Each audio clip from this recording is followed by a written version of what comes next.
भाव क्या है? भाव क्या है? मन में उठने वाले भाव, वो क्या होता है? मनोभाव। अगर मन में उठ रहा है तो उसको क्या कहते हैं? मनोभाव है, तो भाव ही वो भी। अगर किसी का मूल्य पूछना तो उसको क्या कहेंगे? भाव कहेंगे। भाई सोने का भाव कितना है पूछते हैं, हाँ, तो वो भी भाव हो गया। अगर किसी चीज का कोई लाइन लिखी है, उक्ति लाइन लिखी है, उसका पूछते हैं कि सर इसका भाव क्या है, तो भाव का मतलब अर्थ भी है, यानी कि इसका अर्थ क्या है। जैसे प्रश्न जब आपने हिंदी पढ़ी तो लिख रहे ना, इसका भावार्थ बताइए, उसके भाव का अर्थ बताइए। हिंदी में लिखा हुआ रहता है। सरोज, देखा नहीं तुमने? देखा है, हाँ। फिर रहता प्रेम, प्रेम में भी भाव होता है। अगर आप किसी के भी चेहरे को देख करके बता सकते हैं कि इसके चेहरे पर दुख का भाव है, कष्ट का है, खुशी का है, या कटुता का है, या उद्दंडता का है, ये भाव पता चल जाता। चेहरा देख करके बता सकते हैं। जैसे मान लिया किसी को कुछ चीज पसंद नहीं है तो चेहरा देख कर समझ जाएंगे कि इसको पसंद नहीं है, समझ जाते हैं ना, तो भाव है। अगर किसी को गुस्सा आ रहा है तो चेहरा देख के बता देंगे ना आप, कहाँ इसको गुस्सा आ रहा है, तो क्या है? वो भाव है। तो भाव की कई सारी श्रेणियां हैं, है ना। अब पूनम की समझ में कुछ आ गया। अब एक होता स्थिति। स्थिति, स्थिति को भी भाव कहते हैं। स्थिति, जैसे कहीं स्थिति है कैसी, जैसे मान लिया किसी व्यक्ति का शरीर पड़ा, बॉडी पड़ी है, तो वहां कैसा भाव होगा? और स्थिति के अनुसार भाव भी चेंज होता था। अगर कहीं पर अच्छा सा टेंट लगा हुआ, डीजे बज रहा, तो कैसा भाव होगा? हाँ। और कहीं पर कथा चल रही है तो कैसा भाव होगा? हाँ, तो स्थिति के अनुसार भी भाव बदल जाते हैं। भाव को हम किसी एक चीज में बांध नहीं सकते, बंदिश नहीं है। हम जहां चाहेंगे वहां पर भाव उत्पन्न कर सकते हैं, भाव चाहे कोई भी हो। जैसे कोई मोनिका को रस पिला दिया, गन्ने का रस पिला दिया, और अब उनको जो पिला दिया करेले का, सरोज को, तो दोनों के भाव कैसे होंगे? चेहरे के भाव कैसे हो जाएंगे? दोनों के अलग अलग हो जाएंगे, लेकिन रस तो दोनों ने भी है ना, लेकिन भाव चेंज हो जाते हैं। तो भाव परिस्थिति के अनुसार कैसे हो जाएंगे? वो चेंज हो जाते हैं। तो वो हो गया भाव। अब देखेंगे 62 नंबर सवाल। 62 चलेगा ना? जी सर। ओके। मौर्य कला की श्रेष्ठ कृति थी।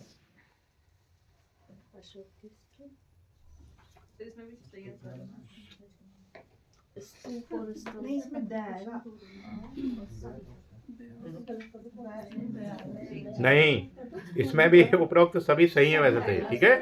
हाँ, ये इसमें लिखा हुआ है मौर्य काल की श्रेष्ठ कृति थी। 62 नंबर सवाल है। इसमें अशोक के स्तंभ, ये तो है ही, नंबर 1 पर है। अब इसको ही सही मान रहे हैं हम।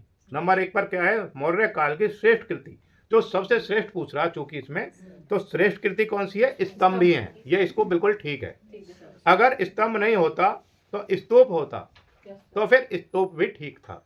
अगर स्तूप और स्तूप नहीं होते और मूर्ति होती तो फिर मूर्ति सही था, क्योंकि जो वहां पर ये बने हुए हैं इनके अंदर मूर्ति और मूर्तियां भी तो बनी हुई हैं, तो ये ठीक है। तो अभी फिलहाल हम इसमें करेंगे ब को सही। अशोक के स्तंभ, फर्स्ट नंबर को सबसे पहले, ये ठीक है इसका। किस मुगल शासक को मुद्रा पर वीणा बजाते हुए प्रदर्शित किया गया है? समुद्रगुप्त को। अजंता की चित्रकला के विषय में कौन सा कथन सत्य है? इसमें उपरोक्त सभी। अजंता के विषय में लिखा हुआ पहला, इसमें अनेक बुद्धों और बोधिसत्वों का चित्रण है, बिल्कुल ठीक है। ब पे लिखा हुआ है गुफा संख्या 16 में मरणासन राजकुमारी का चित्र सर्वोत्कृष्ट है, बिल्कुल ठीक है। सर इसमें राजकुमार फिर लिखा हुआ यह महाराष्ट्र के औरंगाबाद जिले में है। इतनी समझ तो खुद भी होनी चाहिए। सर एक मिनट, इसमें इतनी समझ तो खुद भी होनी चाहिए कि उसमें किसी राजकुमार का मरणासन का चित्र नहीं है। ऑप्शंस लिखे हुए हैं आप देखो, हाँ, तो उसको करो। बुद्ध और बोधिसत्व। सर बुद्ध थोड़ी है, बुद्धि तो है। सर वही तो चीजें चेक करनी है, इसमें एरर क्या है? अच्छा, चलिए उपरोक्त सभी पे निशान लगाएंगे, वो ठीक है। कुमार गुप्त की मुद्राओं का कौन सा प्रकार है? इसमें भी उपरोक्त सभी है। व्याघ्र निहस्ता, अश्वमेघ प्रकार और वीणा प्रकार, उपरोक्त सभी है।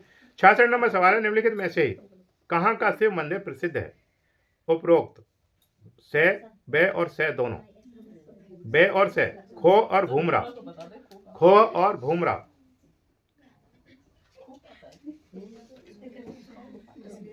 67 नंबर है, ईंटों के मंदिरों का निर्माण सर्वप्रथम किसने किया था? इक्ष्वाकु वंश के, गुप्तों ने नहीं। इक्ष्वाकु वंश के वंशों में किया गया था निर्माण। मौर्योत्तर काल में निम्न में से कौन सी कला शैली का उदय हुआ?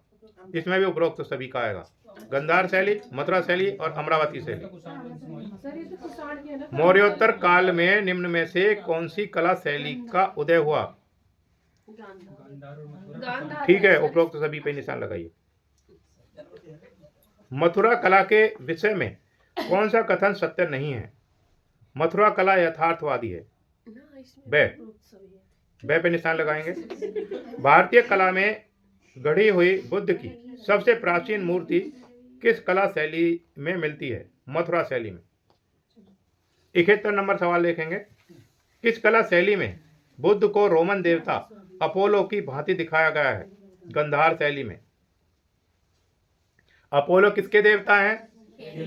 हाँ, खेल के, भविष्यवाणी के, संगीत के, सूर्य के देवता, चिकित्सा के, शक्ति के, इनके देवता हैं। इनके बारे में बहुत अच्छे से हम पढ़ा चुके हैं बोर्ड पर।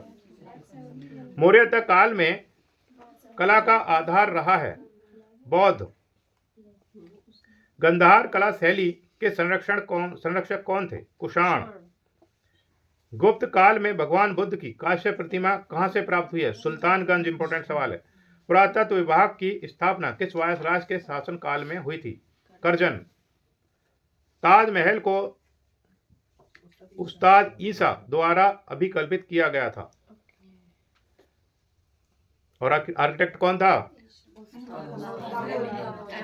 हाँ, सिंधु सभ्यता में कुंभकारों के भट्टों के अवशेष मिलते हैं मोहनजोदड़ो में। 78 नंबर सवाल है, औरंगजेब द्वारा निर्मित राबिया दुर्रानी का मकबरा कहाँ है? औरंगाबाद, महाराष्ट्र में। औरंगाबाद, महाराष्ट्र। इसे बीबी का मकबरा भी बोलते हैं। किसकी बीबी का? हाँ, औरंगजेब की बीबी का। किस सन में बना था? 1678 में। और भी बोलते हैं इसे कुछ, गरीबों का ताजमहल, इसी को बोलते हैं बीबी के मकबरा। गरीबों का ताजमहल, ताजमहल नहीं। हाँ, औरंगजेब का बेटा था जिसने बनवाया था इसको, आजम शाह। औरंगजेब का बेटा था आजम शाह जिसने इसको बनवाया था। अपनी माँ की याद में बनवाया था उसने। विष्णु की प्राचीनतम प्रतिमा कहां से प्राप्त हुई? भाई, उस पर जितने पैसे थे इतने पैसे में ही तो बनवाएगा वो, और उस पर शाहजहां के जितने तो पैसे नहीं थे, तो वो बढ़िया संगमरमर का बनवा देता। विष्णु के प्राचीनतम प्रतिमा कहां से प्राप्त हुई है? मथुरा से। इंपॉर्टेंट सवाल है। चार मीनार का निर्माण किसने करवाया था? हाँ, कुली कुतुब शाह ने 1591 में करवाया था।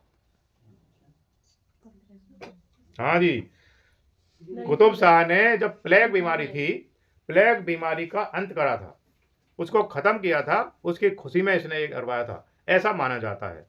ऐसा भी माना जाता है कुली कुतुब शाह की एक प्रेमिका थी जिससे मिलने के लिए वहां जाते थे, उनकी याद में इन्होंने वहां पर एक चार मीनार का निर्माण करवाया था। 2 घटना थी इससे संबंधित। आगे देखेंगे 81 नंबर सवाल है, सल्तनत युग में जिस स्थापत्य कला का विकास हुआ उसे पुकारा गया भारतीय इस्लाम स्थापत्य कला। वह सही है। निम्न में से किस नगर में अटाला मस्जिद है? जौनपुर। 82 नंबर सवाल है, निम्न में से किस नगर में अटाला मस्जिद है?